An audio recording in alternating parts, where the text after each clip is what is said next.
review kaji Ultraman Great. Oh, Ultraman dari Australia ni boleh, tapi sebetulnya kita kena kumpul semua kaji Ultraman Great barulah kita boleh review. Let's go! Kaiju yang pertama ni yang muncul di episod pertama Ultraman Great, nama dia ialah Goodies. Bukan Kudis Kudis tu dekat kaki kau. Goodies ni muncul dekat planet Mareh. Kenapa dekat planet Mareh pula kan? Sebab Jet Shindo itu host Ultraman Great dengan partner dia ada mission kat planet Mareh. Lepas tu terjumpa pula Goodies ni. Tapi aku ada varian dia colour dia macam lain sikit. Aku nampak perbezaan dia, tangan dia colour hitam. Ni beza dari bahagian belakang, beza dekat kepala otak dia. Apa marah-marah? Tak marah, nasihat. Kat bawah tapak dia sama je 1993. Conteng ni budak Jepun kat sana, conteng tak boleh hilang pula. Kaiju yang ni pula nama dia ialah Bogun. Kaiju ni muncul dekat episod 1 juga. Dekat penghujung episod 1 dia muncul. Kaiju ni simple tapi unik. Macam kau nampak dua kepala tadi kan. Ada conteng juga. Kaiju ni pun aku ada varian dia juga. Ada dua kali hijau yang berbeza. Tapi hijau ni lagi lawa daripada hijau yang ni. Ni beza dia kat bahagian belakang. Sikit je beza dia. Kaiju yang ketiga ni pula mana ni?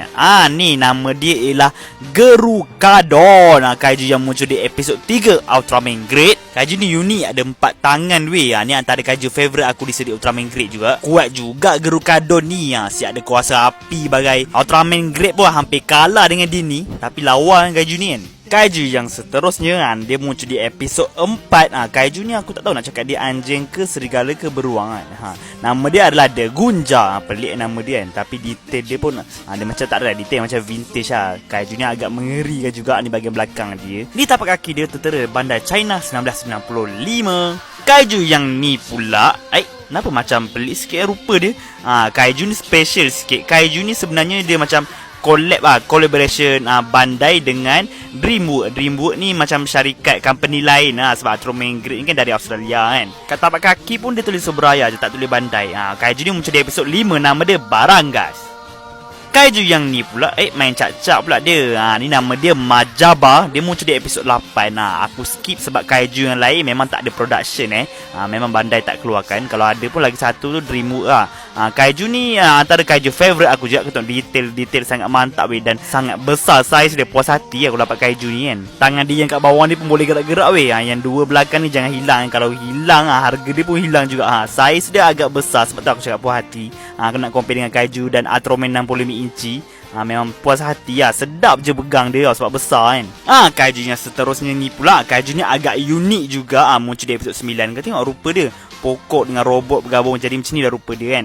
Nama dia ialah Bios. Kaiju ni pun agak rare juga. Detail dia pun sangat-sangat mantap. Tangan dia ni kalau cocok mata kau naik. Kaiju yang ni pula apa ke belakang pula ni, nak payung bontot dia pula ke apa. Nama dia ialah Kodola. Dia muncul di episod 12 Ultraman Great. Aku tengok rupa dia comel je macam ni kan, tapi ganas je amat. Sehingga kan Ultraman Great dengan Jet Shindo pun tewas lawan dengan dia ni. Materi dia lembut je macam ni. Tak lengkap lah dia ni tanpa partner dia ni, iaitu Kilaze yang muncul di episod terakhir Ultraman Great, iaitu episod 13. Kemunculan dia agak epic, agak kucak-kacir. Bandar tu dia tembak-tembak Ultraman Great macam tu je. Kaiju ni susah sikit nak berdiri. Kalau nak berdiri kena kangkang kaki dia barulah boleh berdiri macam ni. Tapi dia punya detail macam kurang mantap. Aku tengok kepak dia tak ada cat sebab dia made in Japan. Kalau made in China lagi lawa dia punya cat. Jadi komplit lah dua partner kaiju ni yang lawan dengan Ultraman Great di episod last. Jap. Lupa pula nak tunjuk lagi seko ni Kita tengok saiz dia besar semacam ni pun Kilaze juga tapi colour dia lain sikit. Bukan lain sikit, lain banyak kalau korang perasan Kita tengok detail kat bahagian tangan dia pun kita tengok jauh beza cat di bahagian muka dia pun agak detail. Kita tengok bahagian tepi dia, kita tengok kepak dia pun memang tak payah cakap lah. Korang pun sendiri nampak ni bahagian belakang dia. Kilaze yang besar ni sama dengan kaiju Baragas tadi dari brand Dreamworks. So kat tapak kaki dia tulis Subraya je lah. Okey, itu sajalah review aku untuk kali ni. Review kaiju Ultraman Great ataupun Ultraman Great. Itu Ultraman Great tu bahasa Inggeris lah kan. Korang tahu kan, dia yang belum tahu Ultraman Great ni berasal dari Australia, bukan dari Jepun Tapi pihak Australia tak adalah buat macam tu je. Dia minta izin jugalah kat Suburaya. Kalau tak kena saman weh. Harap korang puas lah dengan review aku untuk kali ni. Kepada yang belum follow, boleh follow dan subscribe channel YouTube aku. Okey, itu je lah. Bye!